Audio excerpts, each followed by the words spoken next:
సమాజ్వాదీ పార్టీలో cycle symbol పై హక్కు ఎవరిదో ఇంకాసేపట్లో తేలిపోనుంది. ఈసీ ఇచ్చిన గడువు ఇవాల్టితో ముగుస్తుండటంతో సైకిల్ తండ్రికా కొడుకా అన్న దానిపై క్లారిటీ రానుంది. అయితే మధ్యాహ్నం ములాయం సింగ్ యాదవ్ ఈసీ భేటీ కానుండటంతో సర్వత్రా ఉత్కంఠ నెలకొంది.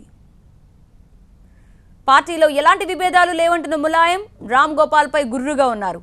ఆయన్ని ఇప్పటికే పార్టీ నుంచి బహిష్కరించినట్లు చెప్తున్నారు. అయితే రామ్ గోపాల్ ను పక్కన పెడితే అఖిలేష్ తో కలిసేందుకు సిద్ధమని ములాయం చెప్తున్నట్లు సమాచారం. అఖిలేష్ వర్గం నిర్వహించిన జాతీయ కార్యవర్గ సమావేశాలు పార్టీ రాజ్యాంగానికి విరుద్ధమని స్పష్టం చేశారు ములాయం. తన తమ్ముడు శివపాల్ యాదవ్ ఉత్తరప్రదేశ్ సమాజ్వాదీ పార్టీ అధ్యక్షుడని, అఖిలేష్ యూపీ సీఎం మాత్రమే అన్నారు ఆయన.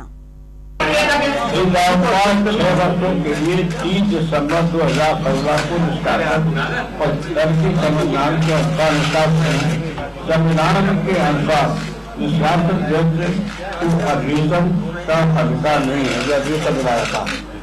राज्यपाल द्वारा 9 जनवरी 2017 को बुलाया गया अधिवेशन खाली है। मैंने समाजवादी पार्टी का राज्य अध्यक्ष और अखिलेश यादव को సైకిల్ సింబల్ తనకు దక్కదన్న భయం ములాయంని వెంటాడుతోంది. దీనిపై ఢిల్లీలో ములాయం నివాసంలో కీలక భేటీ జరిగింది. శివపాల్ యాదవ్, అమర్ సింగ్లు ఈ భేటీకి హాజరయ్యారు. అయితే సైకిల్ వివాదంపై వేదాంత ధోరణిలో మాట్లాడారు ములాయం. అఖిలేష్ తన కొడుకు కావడంతో ఏం చేయలేకపోతున్నట్టు ఆవేదన వ్యక్తం చేసినట్లు చెప్తున్నారు. ఎస్పీ పార్టీ సింబల్ సైకిల్ ను దక్కించుకునేందుకు అన్ని ప్రయత్నాలు చేస్తున్నారు అఖిలేష్ యాదవ్. తండ్రి కంటే ముందే అప్రమత్తమైన అఖిలేష్ ఎమ్మెల్యేల సంతకాలు తీసుకుని వాటిని ఈసీకి అందించారు. మెజార్టీ శాసనసభ్యుల మద్దతుందని, పార్టీ చిహ్నం తమదేనని అఖిలేష్ వర్గం ధీమా వ్యక్తం చేస్తోంది. అయితే సైకిల్ గుర్తును తమకే ఇవ్వాలంటూ కాసేపట్లో ములాయం ఈసీని కలవనున్నారు. మరోవైపు అఖిలేష్ వర్గం ఇప్పటికే ఈసీకి అఫిడవిట్ దాఖలు చేసింది. అయితే ఇరు వర్గాలు తమకే సైకిల్ సింబల్ చెందుతుందని ధీమా వ్యక్తం చేస్తున్నాయి. మరి ఈసీ ఎవరికి ఆ గుర్తును కేటాయిస్తుందన్నది ఆసక్తికరంగా మారింది. సైకిల్ సింబల్ ను ఫ్రీజ్ చేసి 2 వర్గాలను వేర్వేరు గుర్తులు కేటాయించే అవకాశం కూడా ఉందంటున్నారు విశ్లేషకులు.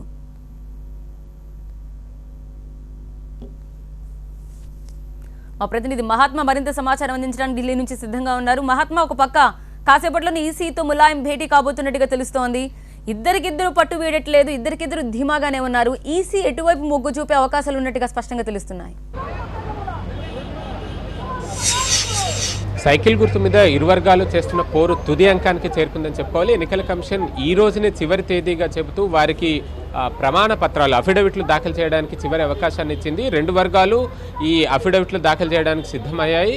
ఇప్పటికే ఆ 2 వర్గాలు కూడా తమ వాదన వినిపిస్తూ అందుకు తగ్గ డాక్యుమెంటల్ ఎవిడెన్సెస్ని, వీడియో రికార్డింగ్స్ని సైతం ఎన్నికల కమిషన్కి ఇప్పటికే అందజేశారు. వాటిని పరిశీలిస్తూనే అఫిడవిట్లను దాఖలు చేయాల్సిందిగా ఎన్నికల కమిషన్ ఆదేశించడంతో ఈరోజు 12 గంటల 45 నిమిషాలకు ములాయం వర్గం ఎన్నికల కమిషన్ అధికారులతో భేటీ కానున్నారు. భేటీ అయి ఈ అఫిడవిట్ను దాఖలు చేయబోతున్నారు. ములాయం వర్గం చెబుతున్నది ఒకటే, తాము 30వ తారీఖు డిసెంబర్ 30వ తారీఖు నాటికే రామ్ గోపాల్ యాదవ్ని పార్టీ నుంచి సస్పెండ్ చేశాము. ఆ తర్వాత ఈ జాతీయ కార్యవర్గం అని వారు ఏదైతే చెప్తున్నారో అఖిలేష్ని జాతీయ పార్టీ నాయకుడిగా ఎన్నుకున్నామని చెప్తున్న మీటింగ్ ఆ తర్వాత జరిగింది. అది కూడా రామ్ గోపాల్ యాదవ్ పిలుపునిచ్చిన మేరకు ఆ సమావేశాన్ని నిర్వహించారు. ఎప్పుడైతే రామ్ గోపాల్ యాదవ్ సస్పెండ్ అయ్యాడో ఆ సస్పెండ్ అయిన వ్యక్తి ఏర్పాటు చేసిన సమావేశం తమ పార్టీ సమావేశమే కాదు, తమ పార్టీ పరిధిలోకే రాదు. కాబట్టి వారు తీసుకున్న ఏ నిర్ణయము సమాజ్వాదీ పార్టీకి సంబంధించింది కాదు అన్నది ములాయం వాదన. ఈ వాదననే గట్టిగా వినిపించేందుకు ఈరోజు మరొకసారి ఎన్నికల కమిషన్ అధికారులకు చేరుకోబోతున్నారు.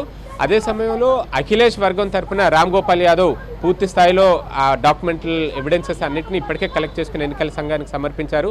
ఎలక్టెడ్ ఎమ్మెల్యేస్, పార్టీకి సంబంధించి ఎన్నికైన ప్రజాప్రతినిధుల్లో 90% మంది తమ వెంటే ఉన్నారన్నది కేవలం నోటి మాట కాదు, రాతపూర్వకంగా వారంతా రాసిచ్చారు అన్నది అఖిలేష్ వర్గం చెప్తున్న వాదన. ఈ పరిస్థితుల్లో ఎన్నికల కమిషన్ ఇరు వర్గాల వాదన, వారిచ్చిన డాక్యుమెంటల్ ఎవిడెన్సెస్ అన్నింటినీ పరిశీలించి రాజ్యాంగం ఏం